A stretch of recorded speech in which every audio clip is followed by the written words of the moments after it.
उत्तराखंड में बड़ा प्रशासनिक फेरबदल। 21 आईएएस समेत 22 अधिकारियों के बदले गए विभाग। अपर मुख्य सचिव राधा रतूड़ी को मुख्यमंत्री कार्यालय की कमान, वहीं राधिका झा को स्वास्थ्य एवं चिकित्सा शिक्षा जैसे महत्वपूर्ण विभाग। सीएम धामी ने किया फैसला।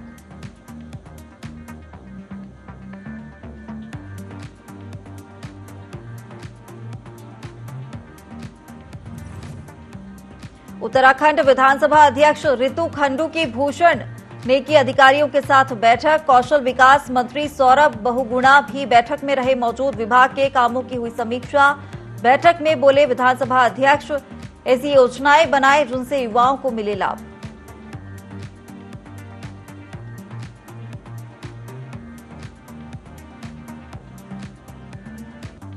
सीएम पुष्कर धामी के लिए सीट छोड़ सकते हैं कैलाश गहतोड़ी। कल विधानसभा अध्यक्ष को दे सकते हैं इस्तीफा। चंपावत सीट से विधायक कैलाश गहतोड़ी पहले ही सीएम छोड़ने की कर चुके हैं पेशकश।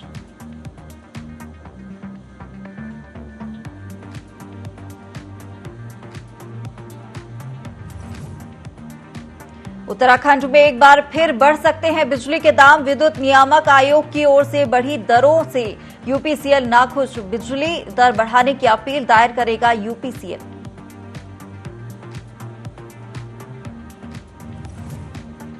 सूरज के सख्त तेवर का असर। गर्मी से पिघल रहे हिमखंड। काक भुशुंडी की पहाड़ियों में बह रही बर्फ की नदियां। रोमांच से भरे सैलानी।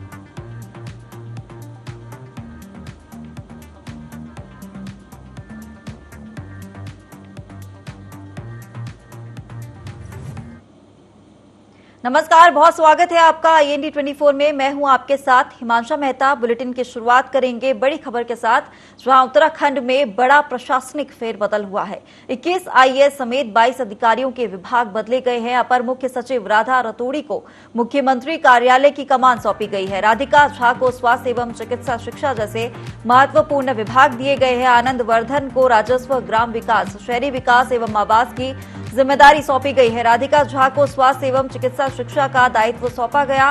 पंकज पांडे से स्वास्थ्य सचिव का पद वापस लिया गया। साथ ही आईपीएस अभिनव कुमार को सूचना विभाग का सचिव बनाया गया है। मुख्यमंत्री धामी ने बड़ा प्रशासनिक फेरबदल किया है। चलिए, और इसी खबर पर अधिक जानकारी के लिए हमारे साथ सहयोगी कैलाश जुड़ गए हैं। कैलाश, एक बड़ा फेरबदल हुआ है प्रशासनिक।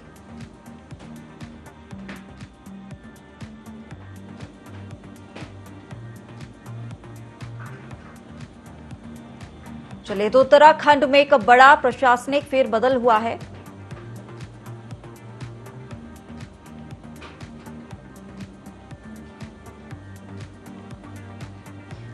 चलिए, तो हमारे साथ हमारे सहयोगी कैलाश जुड़ गए हैं। कैलाश, उत्तराखंड में एक बड़ा प्रशासनिक फेरबदल हुआ है, क्या जानकारी है मामले को लेकर? बिल्कुल, आपको बताना चाहूंगा कि मुख्यमंत्री पुष्कर धामी ने 22 जो आईएएस अधिकारी है उनका स्थानांतरण यहाँ पर किया है, क्योंकि प्रदेश में 6 महीने के सरकार चलाने के बाद जब दोबारा उत्तराखंड में चुनाव हुए थे, तो उत्तराखंड में चुनाव होने के बाद जो है जो मुख्यमंत्री पुष्कर धामी है दोबारा से सत्ता में काबिज हुए हैं। उसके बाद उत्तराखंड के विकास में जो अधिकारी बिल्कुल हिल हवाली करते हैं उनको दरकिनार करने का काम यहाँ पर मुख्यमंत्री पुष्कर धामी ने किया है। इसमें लगभग 22 जो अधिकारी आईएएस अधिकारी है उनके विभागों में जो है तब्दीली की गई है। साथ ही जो अधिकारी है उनको ये सख्त हिदायत दी गई है कि जो अधिकारी काम करेंगे उनको उनकी बीच यहाँ पर थपथपाई जाएगी सरकार के द्वारा, और जो अधिकारी काम नहीं करेंगे उनको बिल्कुल बख्शा नहीं जाएगा। ये मुख्यमंत्री की सख्त हिदायत यहाँ पर दी गई है। बिल्कुल कैलाश, इसी के चलते कुछ अधिकारियों से उनके पद भी वापस ले लिए गए हैं।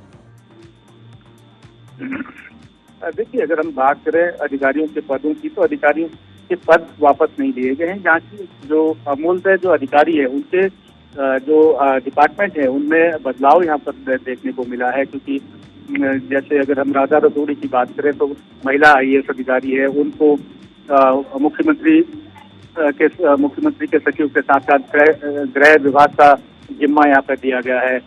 अगर हम मनीषा पवार की बात करें तो उनको जो है जो विभाग उनके पास है उनके साथ अवस्थापना विकास आयुक्त और अध्यक्ष उत्तराखंड परिवहन निगम की जिम्मेदारी दी है। अगर आनंद बर्धन की बात यहाँ पर करते हैं तो आनंद बर्धन जो है अपर मुख्य सचिव मुख्यमंत्री थे, उनको अपर मुख्य सचिव ग्राम्य विकास, राजस्व, शहरी विकास प्राधिकरण, आवास एवं मुख्य प्रशासक उत्तराखंड सरकार का दायित्व यहाँ पर दिया गया है। चलिए कैलाश, फिलहाल आप हमारे साथ बने रहिएगा, हम आपके पास वापस लौट कर आएंगे।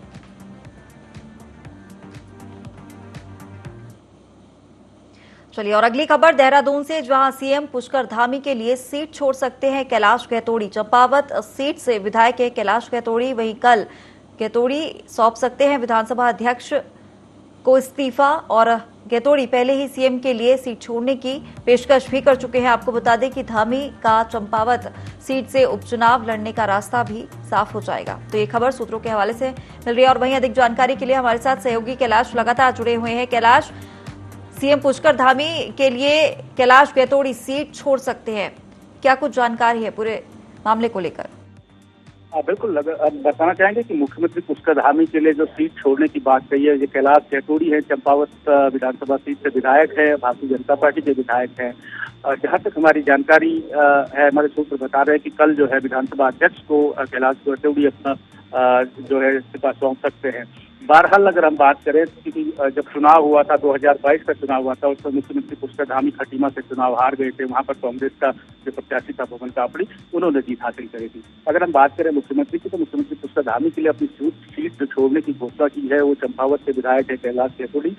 और जहाँ तक हमारे सूत्र बता रहे हैं कि भाजपा प्रत्याशी संगठन है भाजपा को, उनको अपना त्यागपत्र दे दिया है, लेकिन अब इसमें जो है पार्टी का जो हाईकमान है दिल्ली, उनको ये जो त्यागपत्र है वो भेजा जाएगा, वहां पर विचार विमर्श होगा। उसके बाद ये माना जा रहा है कि कल दोपहर तक कैलाश गहतोड़ी जो है अपना इस्तीफा यहाँ पर दे सकते हैं विधानसभा अध्यक्ष। चलिए, तमाम जानकारी के लिए आपका बहुत शुक्रिया।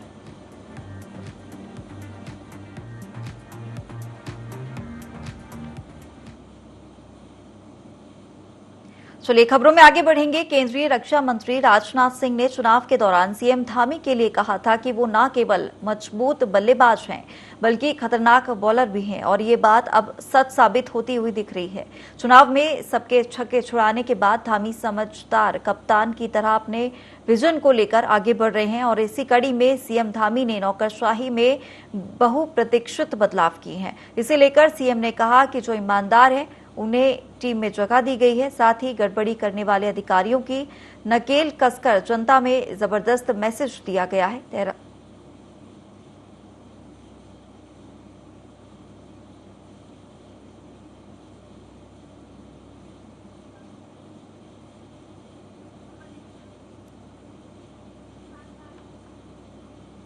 उत्तराखंड विधानसभा अध्यक्ष ऋतु खंडूरी भूषण ने देहरादून कौशल विकास विभाग के अधिकारियों की बैठक ली। बैठक विधानसभा भवन के सभागार में आयोजित हुई, जिसमें कौशल विकास मंत्री सौरभ बहुगुणा भी मौजूद रहे। विधानसभा अध्यक्ष ने विभाग के कामों की समीक्षा की। विधानसभा अध्यक्ष ने कहा कि अधिकारी राज्य के औद्योगिक संस्थाओं से संपर्क करें, ज्यादा से ज्यादा प्रशिक्षित युवाओं को रोजगार राज्य में ही देने पर जोर दिया, और कहा कि कौशल विकास का उद्देश्य केवल प्रशिक्षण देना ही नहीं बल्कि युवाओं के लिए रोजगार सृजन करना है।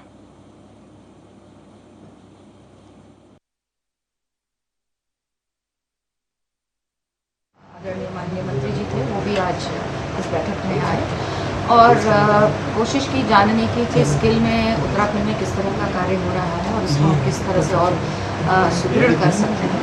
बहुत सारे आइडियाज़ बाहर निकल के आए, बहुत सारी चीज़ें निकल के आई, और मुझे पूरा विश्वास है कि आगे चलकर उत्तराखंड का जो स्किल का जो डिपार्टमेंट है वो और अच्छा काम करेगा, और जो युवाओं को हमें प्रशिक्षण देना चाहिए, जिस तरह का प्रशिक्षण देना चाहिए, जो एम्प्लॉयबिलिटी उनकी होनी चाहिए, वो एम्प्लॉयबल हो सकें, इस तरह की प्रशिक्षण देने की भी आज बातचीत हुई।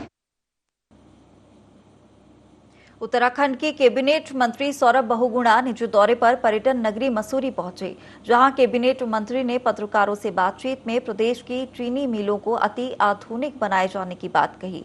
उन्होंने बताया कि पहाड़ पर पशुपालन के लिए योजनाएं संचालित की जा रही हैं। पहाड़ पर पलायन रोकने के लिए सरकार लगातार काम कर रही है। मत्स्य पालन में भी 6 जिलों में काम हो रहा है। सभी क्षेत्रों में रोजगार बढ़ाने के लिए भाजपा सरकार लगी हुई है।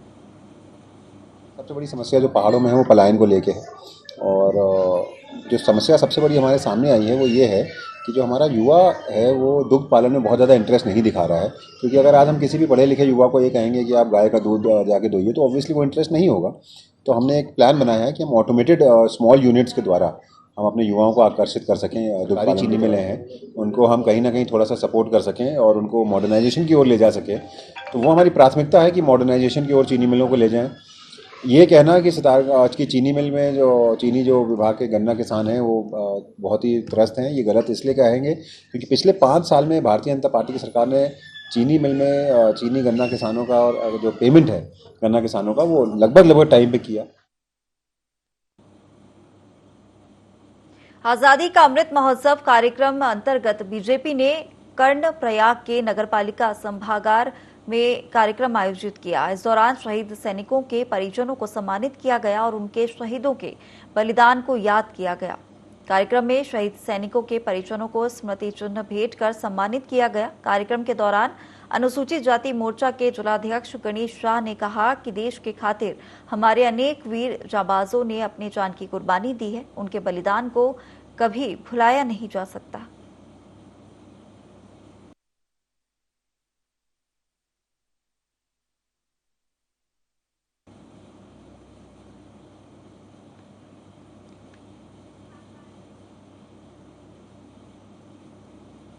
उत्तराखंड में एक बार फिर बिजली के दाम बढ़ सकते हैं। आम आदमी को महंगाई का एक और झटका लग सकता है। विद्युत नियामक आयोग की ओर से बढ़ी दरों से यूपीसीएल आयोग संतुष्ट नहीं है। यूपीसीएल सरकार से अनुमति लेकर दोबारा बिजली दर बढ़ाने की अपील दायर करने की तैयारी कर रहा है। उत्तराखंड में बिजली बिलों में 2.68% की बढ़ोतरी से यूपीसीएल प्रबंधन संतुष्ट नहीं है। यूपीसीएल ने महंगाई के लिहाज से इन दरों को काफी कम बताया, जिसके चलते अब निगम अफसर दोबारा अपील दायर करने की तैयारी कर रहे हैं।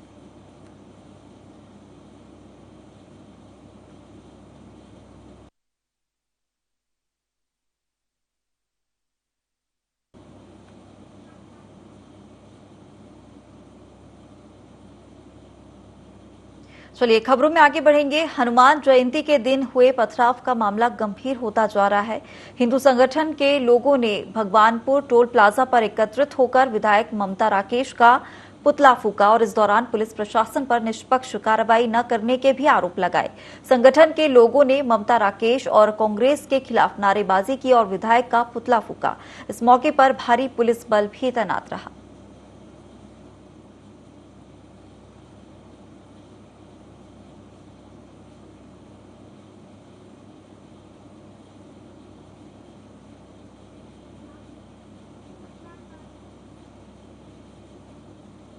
उधम सिंह नगर के सितारगंज में प्रशासन अतिक्रमण हटाओ अभियान चला रहा है, जिसके विरोध में फल, ठेला और खोखा व्यवसायियों ने उप जिलाधिकारी सितारगंज को ज्ञापन सौंपा। ज्ञापन में बताया गया कि इससे गरीब ठेला फल व्यवसायी बहुत ज्यादा डरे हुए हैं। पिछले 2 सालों से कोरोना महामारी और अब अतिक्रमण की कार्रवाई से रोजी रोटी का संकट पैदा हो गया है। उप जिलाधिकारी से ठेले को पुनर्वास करने की मांग की गई। वहीं व्यापार मंडल ने प्रशासन पर बिन बताए कार्रवाई के भी आरोप लगाए।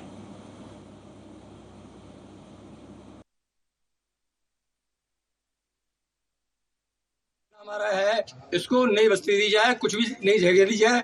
बार बार प्रशासन के द्वारा इनको परेशान किया जाता रहा है और हम इसकी निंदा करते आए हैं कि इनको जगह दी जाए, लेकिन अभी तक कोई भी ना नगर पालिका ना प्रशासन द्वारा इनको कोई चिन्हित जगह करके दी गई है। और जो कल यहाँ पर कार्य किया गया है साप्ताहिक बंदी वाले दिन, उस दिन औचक कार्यवाही की गई है।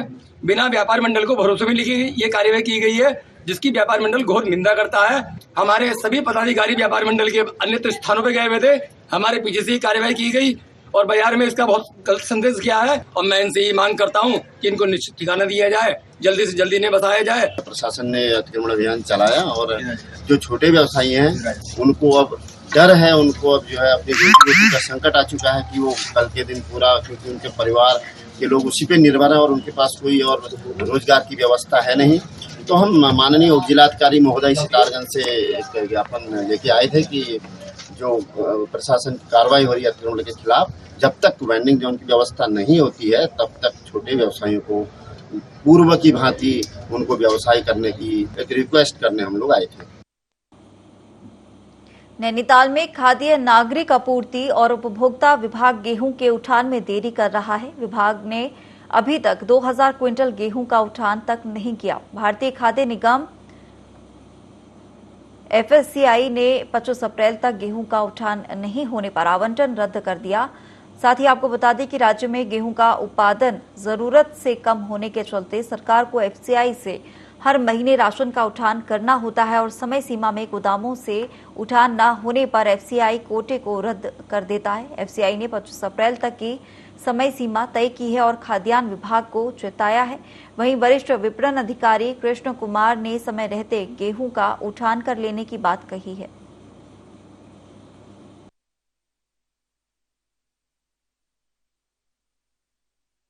इकतीस मार्च तक हमें अप्रैल का गेहूं उठाना था। 31 मार्च में गेहूं उपलब्ध न होने के कारण अप्रैल माह का गेहूं 21/4 तक हमें उठाना है और इस पीरियड में FCI में लगातार रैकेट लग रही हैं, जिसके कारण से गेहूं उपलब्ध होने में जो है परेशानी हो रही है।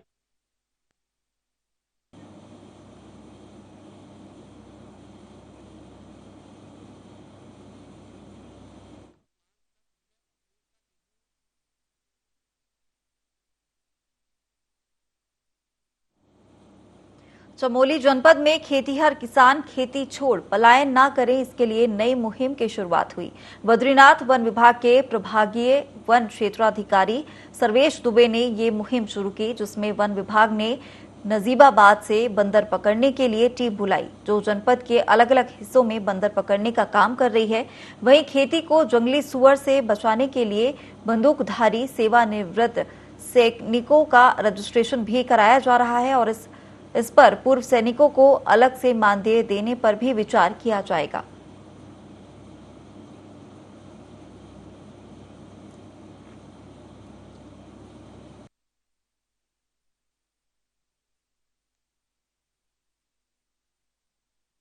बंदर पकड़ने की कार्रवाई हमने एक वहाँ नजीबाबाद भागोवाला से टीम बुलाई है और वो लगातार 10 दिन हो गए बंदर पकड़ रही है।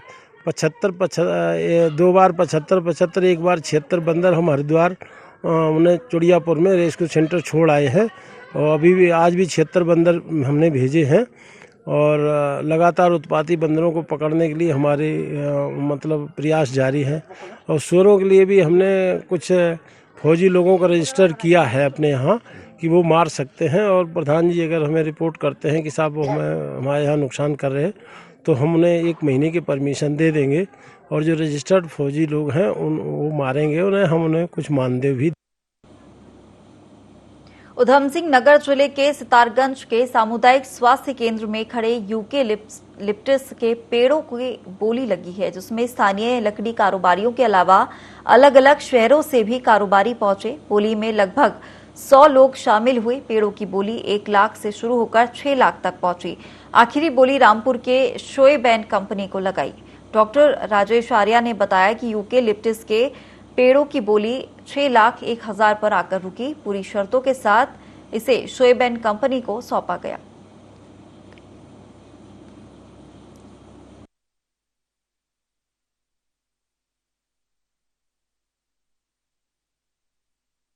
यूकेलिप्टस के 20 पेड़ उनकी नीलामी की गई और नियमानुसार हमने 2 समाचार पत्रों में इसकी सूचना 9 अप्रैल को प्रकाशित करवाई।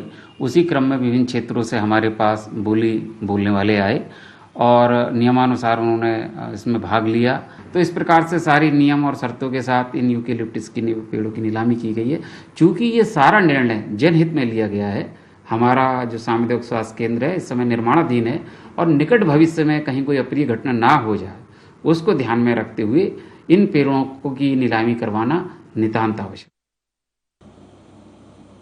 हरिद्वार के लक्सर में पुलिस ने निजी स्कूलों द्वारा हायर किए गए वाहनों की चेकिंग का अभियान शुरू कर दिया है, जिससे तमाम निजी स्कूलों में हड़कंप मच गया। बिना फिटनेस के वाहनों में स्कूली बच्चों को ठूस ठूस कर भरा जा रहा था, जिस पर अब यातायात पुलिस ने सख्ती बरती है।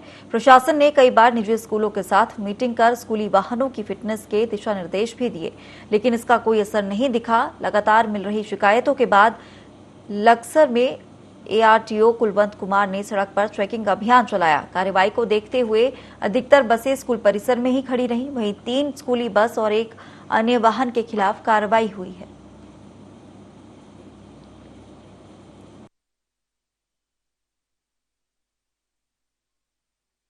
जो मानक के अनुरूप नहीं है उनके खिलाफ कार्रवाई की जा रही है।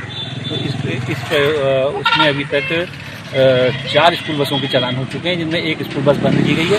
इसके अलावा एक अन्य वाहन को भी बंद किया गया। देश के पहले ज्ञानपीठ पुरस्कार विजेता सुमित्रा नंदन पंत छायावादी युग के महान कवि रहे। देश के लिए उनका अमिट योगदान है, लेकिन आज उनका पैतृक गांव ही बदहाली के आंसू रो रहा है। देखिए एक खास रिपोर्ट।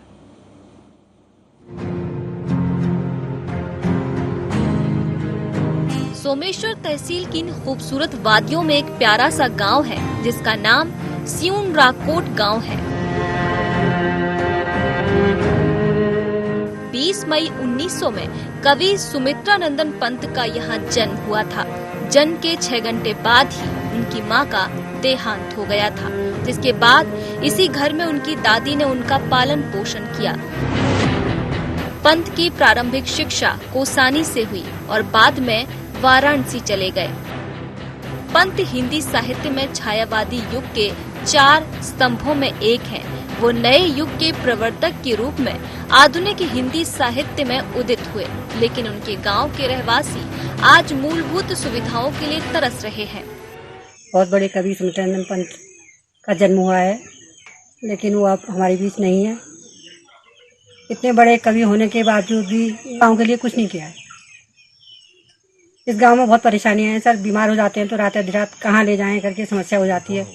अकेला आदमी बहुत परेशान हो जाता है और बीमारी के लिए कोई अस्पताल नज़दीक नहीं है। यहाँ से अल्मोड़ा जाना पड़ता है। गांव के अंदर आने के लिए 2 किलोमीटर पैदल करना पड़ता है। ममरसीना से अगर मान लिया किसी गाड़ी को भी करो, आप गाड़ियों की सुविधा हुई है, पहले से गाड़ियों की सुविधा भी नहीं थी। पद्म भूषण, ज्ञानपीठ और साहित्य अकादमी जैसे पुरस्कारों से नवाजे गए पंत के पैतृक घर का हाल बेकार है। उनका घर चारों तरफ से जर्जर हो चुका है और दीवारों और छत पर जंगली पौधे उगाए हैं। सुमित्रा नंदन पंत के परिजनों का कहना है कि उनके घर को एक संग्रहालय के रूप में विकसित किया जाना चाहिए था, लेकिन राज्य गठन के बाद अल्मोड़ा और सोमेश्वर विधानसभा से बड़े बड़े नेता चुने जाने के बाद भी किसी ने इस ओर ध्यान नहीं दिया, जिस कारण ये अमूल्य धरोहर अब खंडहर में तब्दील हो रही है। लेकिन इस गांव ने जो हिंदी साहित्य के सबसे प्रखर कवि छायावाद के श्री सुमित्रा नंदन पंत जी को जन्म दिया, जिनको ज्ञानपीठ का हिंदी भाषा के लिए प्रथम पुरस्कार 1967 में भारत सरकार से प्रदान हुआ, जो हिंदी साहित्य का सर्वश्रेष्ठ पुरस्कार है। और उनके जो ये मकान है पीछे, ये इनका पैतृक आवास है। जब भी मैं इसको देखता हूँ तो मेरा हृदय जो है वो बहुत द्रवित होता है और मुझे लगता है कि सरकारें 1967 से क्या अभी तक सो रही हैं। और वो उन्होंने कविताएं तो उससे पहले भी लिखी थी, वो अंतर्राष्ट्रीय जनक थे छायावाद के। लेकिन उत्तराखंड बन गया। उत्तराखंड बनने के बाद भी 21-22 साल होने को जा रहे हैं, जो एकमात्र ज्ञानपीठ पुरस्कार उत्तराखंड के किसी व्यक्ति को मिला हुआ है, उसके बारे में भी किसी ने सोचा नहीं है। कितनी सरकारें आई, कितनी चली गई, लेकिन ये जो इनका निवास है, जिसको कि आज के तारीख में एक गवाह होना चाहिए था, एक संग्रहालय के रूप में विकसित होना चाहिए था, एक वो स्मृतियों के रूप में जीवित रहना चाहिए था लोगों के बीच में, वो उपेक्षा का शिकार है। एक और सरकार जहां भारतीय संस्कृति और धरोहर को सहेजने की बात करती है, वहीं महान कवि सुमित्रा नंदन जी के गांव और घर की स्थिति बदतर बनी हुई है। पंत की जयंती पर सियून राकोट में घोषणाएं तो कई होती हैं, लेकिन देखना होगा कि उनके पैतृक की स्थिति सुधर पाती है या नहीं। IND 24 के लिए सियून राकोट से ब्रजेश तिवारी की रिपोर्ट। इन दिनों मौसम में गर्मी का असर हिमालयी क्षेत्रों में भी दिखने लगा है। गर्मी से हिमखंडों का पिघलना भी शुरू हो गया है। हेमकुंड यात्रा मार्ग पर काक भुशुंडी की पहाड़ियों में हिमखंड पिघलकर नाले में बहने की तस्वीरें कैद हुई हैं। हेमकुंड साहिब यात्रा मार्ग पर भ्युंडार के पास काक भुशुंडी की पहाड़ियों में हिमखंड पिघलना शुरू हो गई है और वही हिमखंड के पिघलने से बर्फ की नदियां बह रही हैं। हेमकुंड यात्रा मार्ग पर तैयारियों में लगे गुरुद्वारा श्री हेमकुंड साहिब मैनेजमेंट ट्रस्ट के मुख्य प्रबंधक सेवा सिंह ने इसका वीडियो भी बनाया है।